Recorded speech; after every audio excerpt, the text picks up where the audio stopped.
Né en 1942, dans la paroisse Notre-Dame-du-Chemin à Québec, juste en haut de la falaise.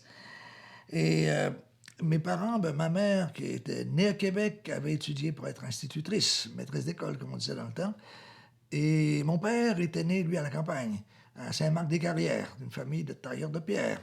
Et il avait émigré à Québec en temps de la crise, quand il avait vu que sur la Terre, il n'y avait pas moyen de gagner vraiment sa croûte. Et il y avait un boulot au ministère de l'Agriculture que Duplessis venait tout juste de fonder. Donc, mais mon père a toujours gardé ses racines terriennes assez profondes.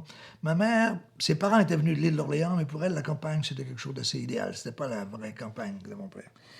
Donc, des deux côtés, de mon père et de ma mère, on avait l'éducation en haute estime.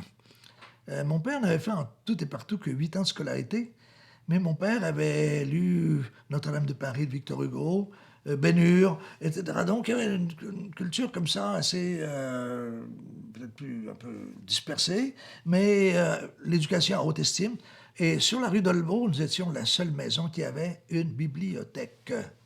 Quand les copains entraient, ils disaient tous ces livres, ça c'est la bibliothèque. Le mot lui-même n'était pas connu dans l'époque. Mais donc c'était cette volonté d'éducation. Par ailleurs, les racines agricoles à ce moment-là étaient très proches, même dans les milieux urbains au Québec. Je l'ai découvert avec des collègues. Les parents ou les grands-parents venaient de la campagne et tout le monde avait sa branche, la branche familiale qui restait encore à la campagne. Et le souvenir de jeunesse, moi, ça prend la forme de deux films, mes souvenirs d'enfance. Un film, d'abord, en noir et blanc. Le film en noir et blanc, c'est la ville de Québec pendant l'année scolaire. Beaucoup de noirs, les soutanes des curés et les jupes des sœurs, il y en avait beaucoup. Les vieux murs de briques étaient pas mal noircis aussi dans mon quartier. Et il y avait beaucoup de noirs. Les gens s'habillaient en couleur sombre sous Duplessis. C'est l'époque du Duplessis. Là. On s'est dans les années 40, les années 50. Et blanc, ben parfois, la neige, quand elle venait de tomber, les cahiers, les chemises des dimanches qu'on portait, bien blanchis, repassés par ma mère. Et il y a aussi un film en couleur. C'était Mes étés à Loretteville. Chez mon oncle, métis d'Autochtone du village Huron, dont la mère avait perdu son statut d'Autochtone en épousant un blanc. Donc, il y avait tout autour du village Huron une sorte d'anneau de métis, comme ça, qui s'installaient tout proche parce que leur réseau de parenté était autochtone, mais ils achetaient des terres à l'extérieur puis ils ne pouvaient pas être propriétaires à l'intérieur de la réserve. Donc, c'est ça. Mon oncle, donc, restant... lui, il avait une bonne gueule d'Irlandais de son père. Ses frères avaient des visages plutôt autochtones, donc c'était une famille assez tranchée. Et donc, alors là, il y avait la ferme, il y avait toutes les couleurs. Il y avait la vache rousse, il y avait les cochons, les poules, il y avait le vert des champs et tout ça. Donc, moi, alors, quand je me souviens de l'été, là, je ne me souviens que de cette débauche de couleurs. Et en même temps, un autre mode de vie. Mon oncle savait tresser le cuir. Il a gagné sa vie enfin, il était en partie paysan, il cultivait la terre. Puis il élevait quelques animaux, à la fin des poules surtout. Mais en même temps, 6 mois par an, il a travaillé comme la moitié du village Huron. Il a travaillé à Québec, chez Holt Renfrew, comme tailleur de fourrure. Et ce qui est assez intéressant, c'est que lui, c'était un autochtone, on pourrait dire, anti-indianiste. Il disait avec mon père, il n'y en a plus de sauvages ici au village. Il n'y a pas le quart de 1% de sauvages au village. Mais sauvage, c'était bien sûr lui, c'était sa mère qui était à côté de 80 ans. Mais pour lui, l'indianité, il ne voulait pas entendre parler. Je me souviens quand Max Gros-Louis a commencé à relancer l'idée de l'indianité avec sa veste à franges, sa natte sur l'épaule, et en allant avec son tam-tam au parti de hockey des As de Québec. C'était l'équipe de hockey de mon enfance. Et en battant du tam-tam à chaque fois qu'il comptait un point, mon oncle disait... Il devrait se couper les cheveux. Il a l'air sale. Donc, c'était clair pour lui. Tout rappel d'indianité était exclu. Par contre, tous ses rapports sociaux étaient avec des gens des villages. Il avait gardé leur manière extrêmement débonnaire avec les enfants. Mes parents étaient plutôt stricts à l'européenne, alors que lui était dans notre tradition, alors que lui était, les enfants, on les laisse faire et puis ils apprennent par eux-mêmes. Pendant nos séjours là-bas, il y avait des conflits entre mon père et lui concernant la manière de nous élever. Bref, alors, mais moi, alors, ces étés en couleur, là, c'est le film en couleur de La petite ferme près de Loretteville, mais c'est sans doute dans les déterminants qui ont pu m'influencer à mon nez vers l'anthropologie. Cette idée d'une société autre, qui était présente dans les histoires qu'il racontait, malgré tout, il racontait des histoires d'Autochtones. Et dans ce que je voyais là-bas, dans ces ateliers de fabricants de raquettes où j'allais parfois, je j'accompagnais mon oncle et ma tante qui allaient porter leurs œufs au village. Il y avait des pratiques, comme on disait à l'époque. Et donc, alors, tous ces souvenirs d'enfance, là, quelque chose, une sorte d'ouverture vers une autre société. Et mon oncle, dans un de ses multiples hangars, avait un beau canot de toile, fabriqué au village, bien sûr, qui était remisé sur les poutres en haut. Et je disais à mon oncle, quand je serai grand, tu vas me le donner, ton canot. Il disait, grandis d'abord, on verra. Mais le hangar a brûlé avant que j'ai pu toucher mon héritage du canot de toile. OK, maintenant, bon, il y avait ça, c'était les vacances, mais ensuite, il y a eu l'école. Alors, d'abord, l'école primaire. Dans mon quartier, la plupart de mes copains, eux, allaient à l'école des frères. C'était à la dure, les écoles de frères, même pour les externes. Hein? On a entendu parler des pensionnats, mais les taloches volaient bas. Et mes parents, ma mère entre autres, avaient décidé que si on voulait arriver ailleurs, il ne fallait pas aller à l'école des frères. Donc, ils nous envoyaient à l'école des sœurs, mais qui, elle, était payante. Et les salaires, ma mère était une femme au foyer, comme on faisait à l'époque, les salaires des fonctionnaires de dessous du Plessis étaient des salaires de misère, et j'ai vu mes parents se serrer la ceinture au sens strict, et je suis sûr vendre à un bouquiniste un bon nombre des beaux livres à tranches dorées qu'on avait dans la bibliothèque, parce qu'à un moment donné, ça n'arrivait plus, ils n'arrivaient plus à bouquer. Ma mère ne l'a jamais avoué, mais on a vu disparaître tout à coup 2 rayons complets de ces beaux livres, vous savez, beaux livres à tranches dorées, reliés en cuir, là, qu'ils avaient obtenus comme prix, ou tous ces livres sont disparus. Donc, on se serrait la ceinture, sans que par ailleurs qu'il y ait d'aigreur de ce côté-là. Ma mère disait, quand on a de l'instruction, on peut se faire une vie intéressante avec pas grand-chose. Tu sais, il y a des gens qui dépensent 50$ pour aller faire une soirée dans des clubs, au Baril du Huître à Québec à l'époque, alors que finalement, avec 2$, on peut acheter un beau livre et se passer une très belle soirée. Tu sais. Je me suis entendu ma mère faire à plusieurs reprises. L'instruction, en plus, on économise quand on s'instruit, on s'amuse à moindre frais. Voilà. Après l'école primaire, il y a eu le petit séminaire de Québec. À l'époque, pour aller à l'université, les francophones, on avait le choix, pour aller à l'université Laval, la seule qui existait à Québec, bien sûr, on avait le choix entre le Collège des Jésuites et le petit séminaire. Le Collège des Jésuites était hors de prix pour nous. Même si on m'avait offert une bourse pour la première année, on dit on ne pourra pas payer les autres années. Le petit séminaire de Québec était un milieu assez intéressant. C'était bien sûr la dictature intellectuelle des curés. Là, on apprenait que la modernité, c'est une mauvaise chose, que la meilleure période de l'histoire, c'est sans doute le Moyen-Âge, etc., que la conquête nous avait sauvés des affres de la Révolution française. C'était sûrement prévu par Dieu dans leur grand plan qui précédait nos destinées. On apprenait des tas de choses, mais par rapport auxquelles on prenait rapidement des distances. Les enfants sont étrangement résilients. Alors, les histoires des curés comme ça, je me souviens quand, entre nous, quelqu'un avait inventé à propos du chanoine Groux, notre maître, le dépassé, plutôt que le passé. Donc, on prenait nos distances par rapport aux curés. Bon, on était un petit groupe de fortes têtes aussi. Plus on vieillissait, plus on était mal vu par les curés. Plus qu'on s'intéressait aux livres, mais c'était pas pour devenir des prêtres. Donc, il y avait quelque chose là-dedans qui allait mal. On rappelait souvent cette parole de Saint Paul, le péché de la chair sera pardonné, mais pas le péché contre l'esprit. Donc celui-là ne sera pas pardonné. Ça, c'est celui qui s'inscrit dans l'orgueil, bien sûr. Sa source, c'est l'orgueil. On va chez les curés.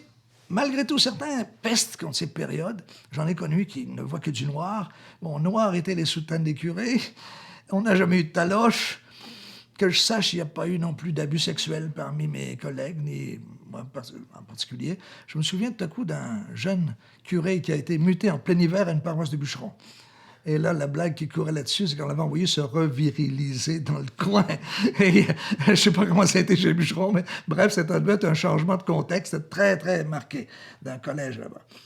Et voilà, donc, on apprend le grec et le latin, donc l'utilité nous apparaît de moins en moins à mesure que les années passent. On aurait aimé apprendre l'espagnol, l'allemand, d'autres choses, mais on n'avait pas ça au programme. Cependant, la soif de connaître. Moi, j'avoue que le professeur de biologie, le professeur d'histoire, c'est peut-être ces deux-là qui m'ont frappé le plus, certains d'entre eux, m'ont amené à vouloir connaître des choses. En connaître plus sur les matières qu'ils enseignaient et surtout sur tout ce qu'ils ne nous disaient pas. Et en même temps, plus les années passaient, plus on s'est mis à lire de notre propre chef les livres interdits, les plus intéressants. Ambrac, Baudelaire, Malraux, Faulkner, Jean-Paul Sartre.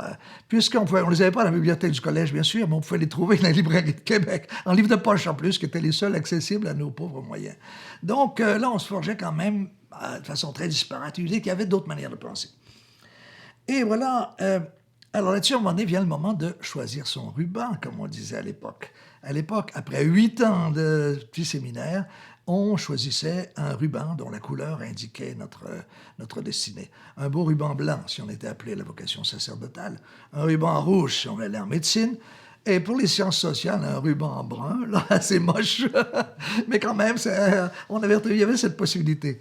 C'est le ruban que j'ai choisi, au grand désarroi de certains profs qui espéraient peut-être que je me convertirais à la fin, soit pour devenir prêtre, mais ça ou alors au moins dans une vocation noble, médecin ou avocat, qui étaient les deux vraies professions qu'on avait à ce moment-là. Et j'ai décidé de prendre les sciences sociales. Dans ce choix des sciences sociales, déjà, l'anthropologie émergeait plus comme un mot et comme un mode de vie. Dans toute cette recherche en vrac de tas d'auteurs, j'étais tombé sur Thor Heyerdahl, L'aventure du Kon-Tiki. Et là, tout à coup, au détour d'une page, il avait dit qu'un des membres de son équipage sur ce radeau avec lequel il prétendait prouver une thèse idiote, c'est-à-dire que l'île de Pâques et la Polynésie avaient été colonisées à partir de l'Amérique du Sud, c'est absolument ridicule. Mais dans ce livre, il disait qu'un de Ben Danielson, un de ses collègues, était ethnologue. Et il expliquait brièvement, il parcourt le monde en étudiant des peuples divers et en écrivant là-dessus. J'ai dit, si ça c'est un métier, ça me plairait drôlement. D'abord, on dirait, pour échapper à ce carcan du Québec duplessiste de l'époque qui nous pesait drôlement lourd, on avait goût d'ouvrir les fenêtres, voir ce qui se faisait. On ne pouvait pas croire qu'en dehors, il n'y avait que du mal, du péché. Il devait y avoir des choses intéressantes dans le monde. On le voyait par les films, par autre chose. Et en plus, il y avait moyen de gagner sa vie. Moi, avec ça, ben, c'était magnifique. Jusqu'à ce moment-là, je croyais, moi, que je ferais sans doute un enseignant. J'aimais bien les livres. Et que, profitant des grandes vacances d'été, j'irais me promener partout dans le monde. Mais s'il y a moyen de faire ça comme gagne-pain, ma foi, c'est l'emploi rêvé. Alors, je me pointe à l'Université Laval. Il y avait déjà un anthropologue qui était entré quelques années avant, qui était Marc-Adélard Tremblay, qui enseignait au département de sociologie, qui est devenu, presque au même moment, département de sociologie et anthropologie. Mais ce n'était pas un programme d'anthropologie qu'on avait. On avait un anthropologue et il nous donnait son premier cours d'anthropologie en 2e année. D'abord, on avait de l'économie, de la science politique, de la sociologie, la doctrine sociale de l'Église, cours contre lequel nous avons fait une protestation, demeurée vaine par ailleurs. C'est seulement quand le prof s'est retiré qu'ils ont enlevé ça. Et donc, il y avait ces... Mais donc, on a appris. Et à l'époque, ça me semblait du temps perdu un peu, bien que ça m'intéressait, toujours intéressé à connaître. Et c'est seulement par la suite que j'ai appris que, bon, connaître des rudiments d'économie politique, de sciences politiques et de sociaux, dans le milieu où j'ai évolué ensuite, où de toute façon ces disciplines sont constamment en contact, ça n'avait pas été si mauvais que ça, même si ça reportait la formation anthropologique. 2e année, donc, on commence à l'université avec Marc-Adélard Tremblay, éléments anthropologie culturelle. Et là, Marc-Adélard, je vais lui rendre ici hommage, ça a été mon premier mentor en anthropologie. Marc-Adélard avait la manière de rendre agréable l'enseignement d'une discipline.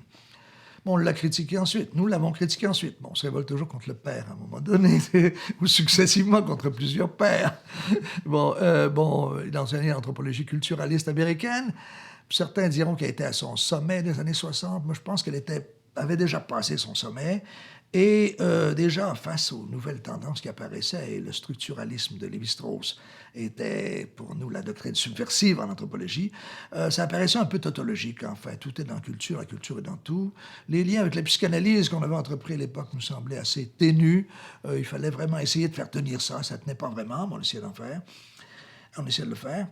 Et donc, on avait surtout le goût de connaître autre chose. Il y avait des professeurs français qui nous arrivaient de temps en temps, mais ils arrivaient pour 3 semaines. Je me souviens entre autres de Paul Mercier, l'africaniste, qui était passé comme une étoile filante. On allait à ses conférences en ville pour en savoir plus. On allait manger avec lui à la cafétéria pour qu'il nous raconte ses expériences de terrain, profitant de ces 3 semaines où il était près de nous. Et ensuite, il repartait, et bon, voilà, on retournait à la vie quotidienne.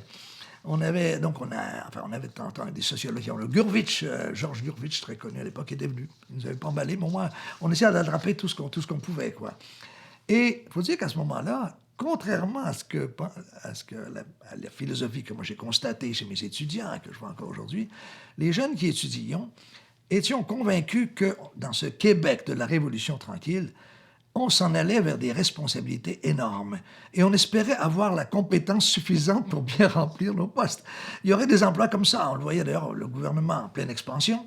C'était la fin des 30 Glorieuses. C'était l'époque du développement des services. Après le développement manufacturier de l'après-guerre, il y avait le grand développement des services et des services publics, entre autres. Et on embauchait.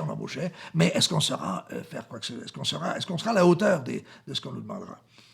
Et donc, alors on essayait de s'abreuver à toutes les sources qu'on avait sous la main. Je me souviens d'avoir lu tout seul les structures élémentaires de la parenté.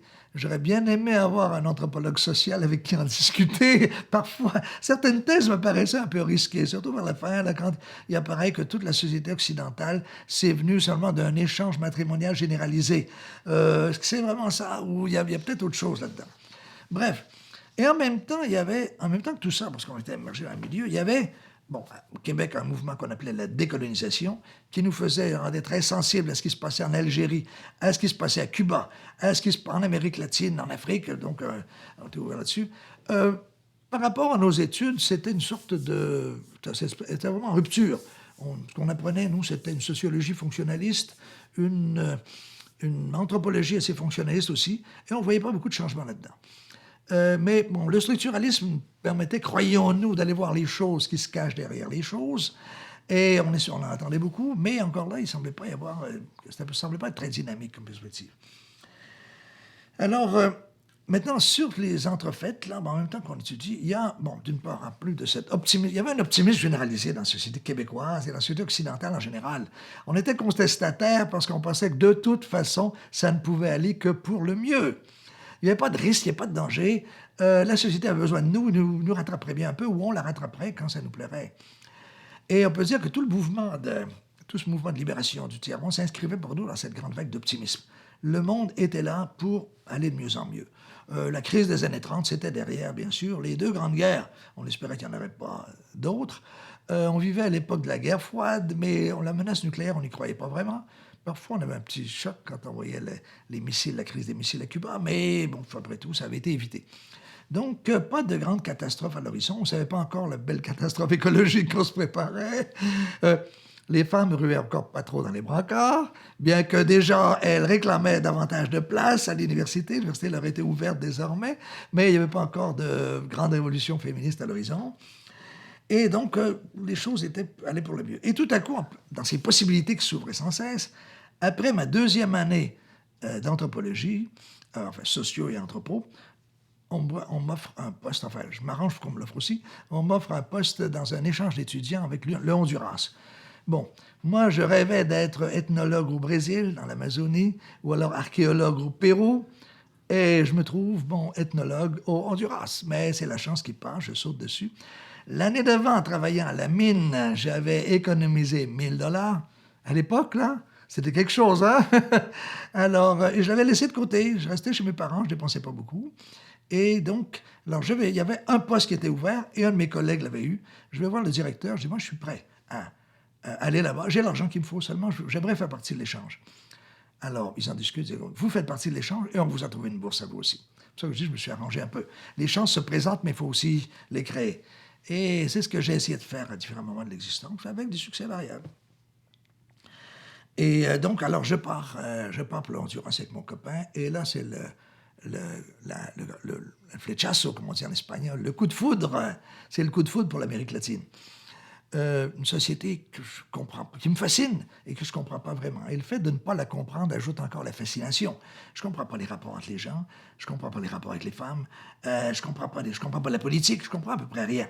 Mais je me dis, l'anthropologie va me servir à ça. Donc, essayer de voir les choses qui sont derrière.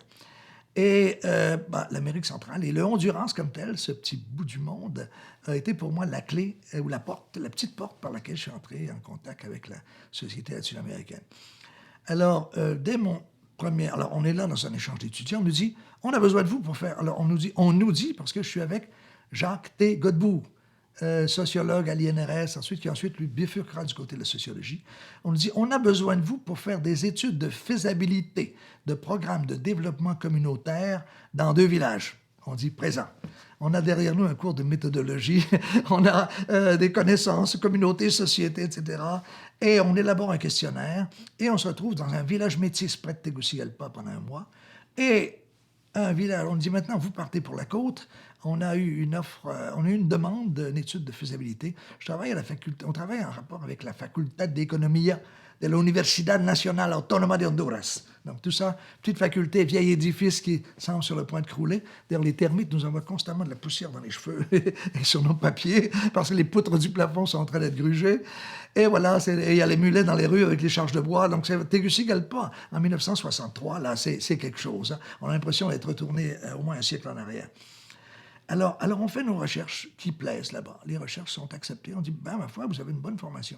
Mais en même temps, entre les métis de la montagne près de Tegucigalpa et les Garifuna, moi, le coup de foudre, le nouveau coup de foudre, c'est pour les Garifuna.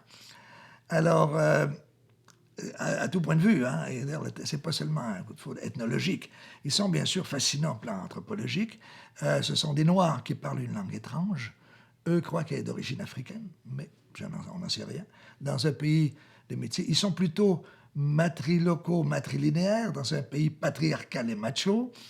Ils sont très extravertis dans un pays de gens de mestizos plutôt réservés. Et ma foi, il y a tous les dimanches, c'est le bal au village à Limone. Alors, c'est là que j'ai appris à danser. Avant ça, ma seule expérience, c'était la danse du carnaval à Québec, au Carré Diouville. Inutile de dire. Alors, je suis avec mon copain un jour au premier bal au village, et les gens rient de nous, on est dans un coin. Et une jeune garifona s'approche de nous. Saben bailar, c'est vous danser? Bon, on dit ça, je crois pas. Mais venez, on va vous apprendre. Et donc, c'est comme ça que se fait notre entrée dans le monde latino-américain.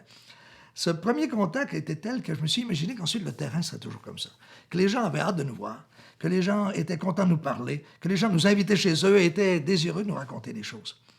D'une part, il y avait on pourrait dire le caractère, la xénophilie peut-être, le fait que les Garifuna, dans un pays où ils se sentent étrangers, minoritaires et très marqués, très discriminés, aiment beaucoup les étrangers, plus que leurs collègues du pays, plus que les mestizos. D'autre part, on avait derrière nous, sans qu'on le sache, un patron, un bon patron, qui était le docteur Lacayo, le premier médecin garifona, qui, lui, avait dit aux gens, ben, on a 2 Canadiens qui viennent là, vous êtes gentils avec eux? Et les gens disaient, bien sûr, docteur. Alors, on avait toujours l'ombre de Lacayo qui nous précédait partout, et c'est pour ça que les gens étaient si gentils avec nous. Mais ça, on ne le savait pas encore, on mettait ça sur le compte du terrain, c'est comme ça qu'est la vie. Bref, je décide les garifona, avant de partir, me disent, tu sais, Pierre, nous, on était avant avec les Français. Alors, nous, on aimerait bien que... on était dans l'île de Saint-Vincent, San Vicente, qu'on appelle, nous, Yurumay, dans notre langue. On aimerait bien que tu aies des traces, tu trouves des traces de notre histoire. Parce qu'ici, ce que les gens racontent, c'est juste après la déportation. On a été déportés ici par les Anglais. On aimerait bien que tu éclaircisses ça. Qu'est-ce qu'il y a de vrai et qu'est-ce qu'il y a de faux dans tout ça? Comme on a été longtemps avec les Français, tu le vois d'ailleurs d'après les mots, il y avait une quantité de mots de leur vocabulaire qui étaient des mots créoles garifonisés, voyassou, pour dire voyage, de voyage. Alors, essaie de trouver des livres qui parlent de ça. Et moi, je plonge à la bibliothèque de l'Université Laval, et un bibliothécaire gentil me dit, bien sûr, qu'est-ce que tu veux? Là-bas, Duterte, Rochefort, tous ces gens-là parlent des Caraïbes noirs. Des Caraïbes du Honduras, c'est ces gens-là. Et là, tout à coup, je découvre leur histoire. Indiens des îles, féroces Indiens Caraïbes, qui nous ont donné à la fois Caraïbes, cannibales et le Caliban de Shakespeare. Métissés de noirs qui s'enfuyaient des plantations vers cette seule terre libre qu'il y avait, qui était l'île de Saint-Vincent, là, et la Dominique, et ensuite déportés par les Anglais au nombre de 4000, quand les Anglais décident finalement d'occuper l'île. Déportés sur la côte du Honduras, alors déserte, et où ils se répandent. Donc, c'était bien vrai qu'ils avaient connu les Français. Leur langue, ce n'était pas une langue africaine, c'est une langue amazonienne. Bien sûr, métissée, hybridée d'énormément de termes créoles, français, anglais, espagnol. Et donc, c'était un peuple fascinant. Et je décide de consacrer mon mémoire de maîtrise à leur ethnohistoire. Alors là, il va s'agir de faire le lien entre les bouquins que j'ai trouvés dans la bibliothèque, mais les vieux livres qu'il y a dans cette bibliothèque extraordinaire de l'Université Laval, réchappés des Jésuites, bien sûr, de l'époque, et donc leur tradition actuelle, comment ils sont formés les villages, comment ils se sont développés comme société. Et donc j'essaie de puiser dans le bagage théorique, méthodologique surtout, de la sociologie, de l'histoire de l'Amérique latine, ce que je peux pour pouvoir mener à bien cette thèse-là. Et donc après ma 3e année, c'est là que je vais faire de nouveau un terrain. Cette fois-ci, pendant que je ne serai pas seul, je serai Je suis accompagné par Elena. 2 jeunes de 20 ans. Elena, jeune espagnole venue à Québec pour apprendre le français et retourner ensuite être prof de français en Espagne. Quand je l'ai connue, j'ai décidé de la séquestrer. Je l'ai enlevée. Et elle n'est jamais retournée en Espagne. Et bon, on s'est rencontrés, on s'est fiancés, on s'est mariés. Et donc, en 84, 2 jeunes idéalistes, avec une expérience de la vie plus considérable dans son cas. Elle avait été orpheline de la guerre civile, elle. Et donc, elle avait une expérience des relations humaines beaucoup plus grande que je pouvais avoir, moi, élevée dans le cocon du Québec du Plessiste. On part vers le Honduras avec nos 2 sacs à dos, en disant, entre-temps, voyage de noces au Guatemala. Et donc, on s'en va sur le Honduras. Une seule préoccupation dans ma tête, je lui en parle pas, est-ce que l'argent va durer jusqu'au mois d'août? Parce que tout ça, on est avec une bourse, alors le voyage de noces y compris. Donc, est-ce que vraiment on va... Et finalement, l'argent nous a duré jusqu'au mois d'août. On a pu revenir à Québec, et là, donc, il y avait une autre bourse qui attendait. À ce moment-là, il y avait des bourses. Et Elena travaillait comme prof d'espagnol. Elle qui était venue pour apprendre le français, enseigner l'espagnol. Et avec ma bourse et son boulot, on arrivait à subsister. Avec comme premier bagage, vous l'avez vu, je vous l'ai montré, donc une chaise à fond de babiche, 2 chaises à fond de babiche, 3 caisses de livres et 2 sacs à dos remplis de vêtements. C'est avec ça qu'on a aménagé notre premier appartement. On termine là-dessus.